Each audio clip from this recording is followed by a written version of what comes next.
Well, hello, my name is Jim Royal. I am a huge Beatles and Elvis Presley fan and basically classic rock in general. So if you haven't already, please subscribe to my channel. At the end of the video, if you could do a thumbs up, that's always most appreciated. And feel free to leave comments. I always enjoy reading them and do my best to try to respond in a timely manner. Today what I wanted to do is a ranking of your very top favorite solo Beatle album from each Beatle. The very top, and then what is your very least favorite. There's a top and then a bottom.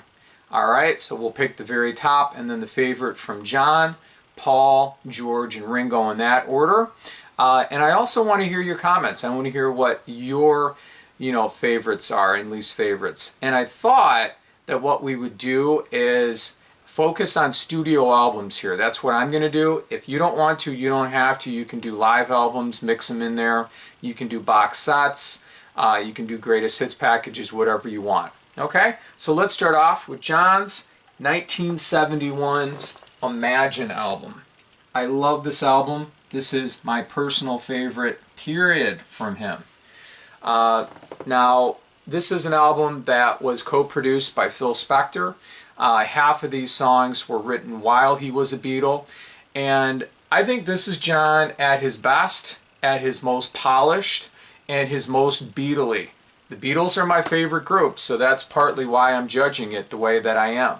I also got this very early on in the 80s when I first started getting into their solo material. I think Imagine, if there's one song that best represents John as a signature tune as a solo artist, it would be that one. It's wonderful. You've got Jealous Guy on here, which originally was Child of Nature, written in India in 1968. He did change the lyrics then later on to reflect Jealous Guy. I know Roxy Music did a nice tribute to John when they recorded it live in 1981. Just an excellent tune.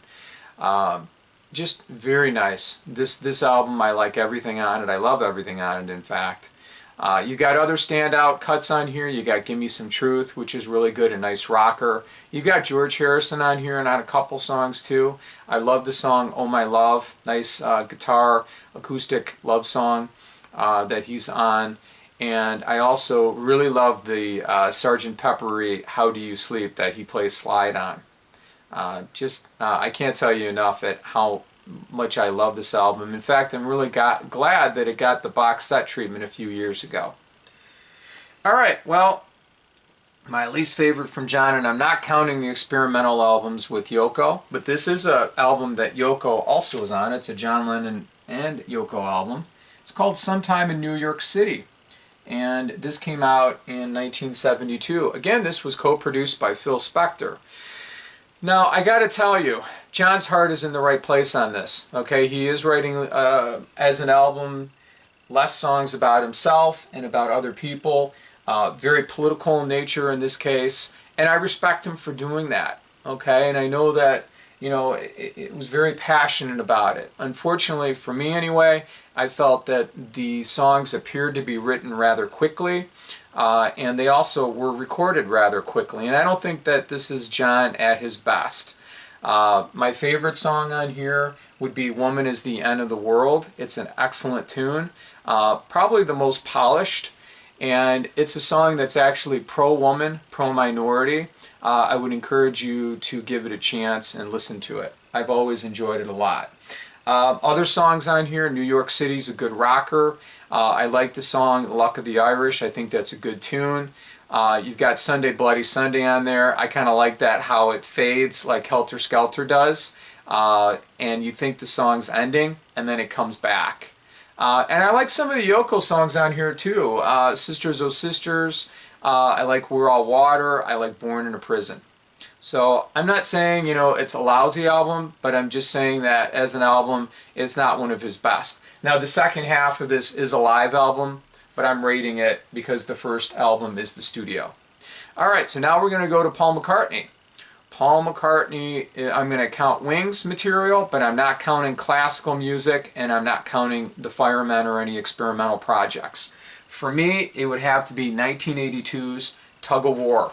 I absolutely love this album. When I was first starting to get into the solo Beatles, this was an album that I was very aware of before I got it. I would listen to the songs on the radio like Ebony and Ivory with Stevie Wonder, and I thought, hey, that's a really good tune. It made #1, but it was nice anyway. I like the song, What's That You're Doing? I've always, funky number that him and Stevie did. This album was produced by George Martin, Beatle producer, and this was their first reunion doing a full album since the Beatles had split.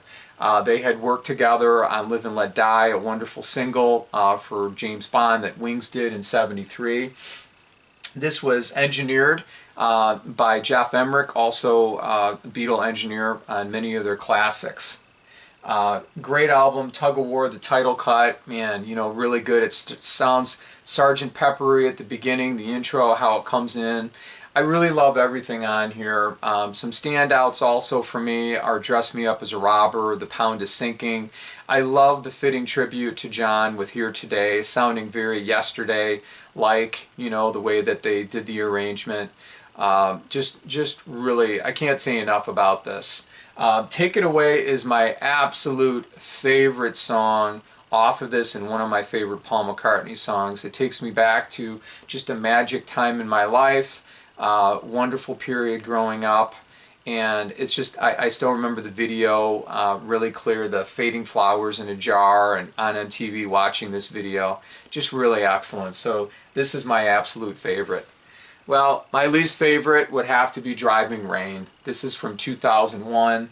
The thing about this album is it's just, I think it's too long.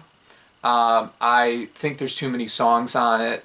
And I think there's some tired songs on there. You know, McCartney with the formula trying to get the ballads. He's got From a Lover to a Friend on there, which is okay. He's got Your Loving Flame, which is okay. But then he's allowed to experiment and do different McCartney things, which I have to give him credit for. The production is just different on this. He has, I think David Kahn is producing this. I may be wrong. But anyway, it's done very well. It just seems like instruments are mic'd different, the technology, I don't know what it is. It just sounds different, and it sounds updated. I love the song Rinse the Raindrops. I think it's an excellent tune. It started out as a demo at home. He actually brought that demo in, and then they added to it and, you know, recorded over it, you know, overdubs and stuff, and just have this long jam with the band. I like the album. I listened to it the other day when I was trying to see if I could reassess this, but as an album, it's just, you know, it's my least favorite right now. But I would encourage you to check it out. I think the song Freedom is a nice anthem, you know, tribute to 9/11, recorded in live concert at sometime in New York City shortly after that. But it was just, you know, it just wasn't his best. I wish he would have put a little more into it. So anyway, Driving Rain, that is my least favorite. All right, let's go on to George Harrison now. I'm not going to be counting the Traveling Wilburys.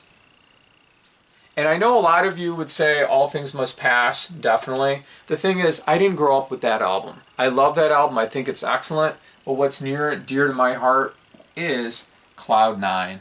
1987's Cloud 9. What a great album. Nice comeback for George. It is just great. 1987, it was just amazing. 5 years since his last album. And it was fun watching that video. Got my mind set on you and him jumping in the chair, you know, doing the back, you know, flip. It was just like, wow. You know, I couldn't believe that. And it was just, it was a cover tune, but he made it his own.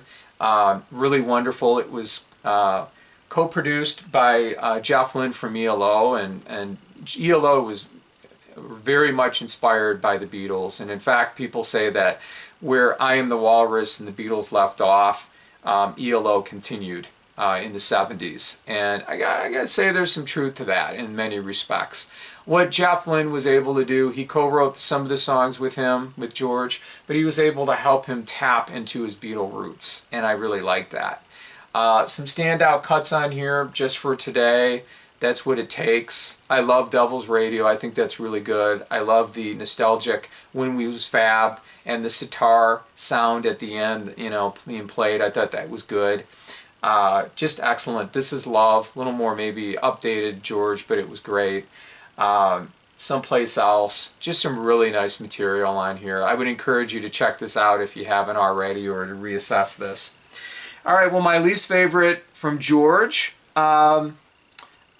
would have to be, I'm not going to count the experimental albums that he was doing early on, but I will have to say, as far as a regular studio album, conventional, would have to be Somewhere in England, and this is from 1981.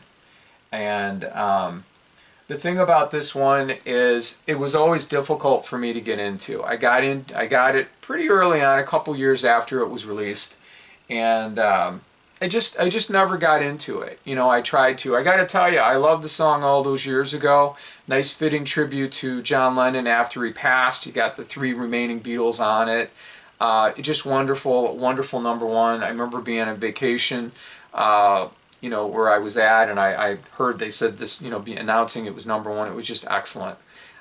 It was just wonderful. Always love it. And I love the song Life Itself. Excellent tune. If you haven't checked that out, listen to that one. And then I really like Baltimore Oreo. And I do like other songs on here, but this is what I got to say about this album. This is one of those albums where when I listen to Beatles stuff, I will listen to the album from the beginning to the end. I don't shuffle, I don't mix, I don't skip songs. I just put it on and listen to it. However, when I'm in the car, I do listen to Sirius Beatles stations sometimes, and on Sirius Radio, and they will play some of these songs. I'm like, wow, what is that? And I'm like, wait a minute, that's from Somewhere in England. So, got to tell you, it's not a horrible album, but the one thing I will say that as an album, it's a little weak for me. The thing also about it is that he's a guitarist, and that's what he's known for. And I don't have a problem with keyboard on here, but it seems like where there are solos, where there would be guitar solos, there seems to be keyboards in its place. And I just wish that it would have highlighted George a little more. All right, so now let's go with Ringo. The thing with Ringo was always the idea, well, the Beatles were thinking, after we split, how's Ringo gonna fare? How's he gonna do? He has an acting career right now, but how long was that gonna last? And would he make it as a musician? Well, he proved that he could with 1973's Ringo album. Talk about an excellent album. I love this one. It is my absolute favorite from him. A second favorite, though, would be 2019's What's My Name. I think that's really good, too. All four Beatles are on here. They all contributed, either in recording and or songwriting. Ringo proved that he could he can do more than just one song on a Beatle album. He could carry a whole album, and he did it very well. I love the song Photograph. It's one of my favorite songs that he wrote with George. I think it's excellent. I like Year 16. I think it's a nice cover tune that they chose from the 50s, kind of that 50s nostalgia that was going on in the early 70s. Perfect. I love Oh My My. I think it's a fun tune. I like You and Me, Babe. Just some great stuff on here. I'm the Greatest is fun because it has 3 of the 4 Beatles on there. And I even like 6 O'Clock a lot, the song that Paul and Linda contributed and play on with Ringo. Step Lightly is a nice song on here that Ringo wrote himself. If it had been around during the White Album, in my opinion, I think it could have belonged on there, fit on there nicely.